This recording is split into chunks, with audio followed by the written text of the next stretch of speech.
Hello guys, in this video I'm going to show you how to select the navigation line color on the Avenza Maps application.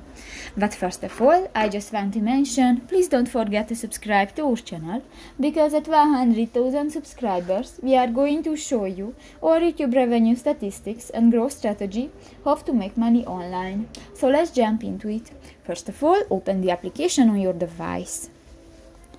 Click to the three dots at the upper right corner of the screen and go to the Settings button. In the Settings section, you can find the second option, the Display, and here go to the Navigation Line Color option under the Selection Color. Click that and you can select orange, red, yellow, blue, green, black or white color, and just select one.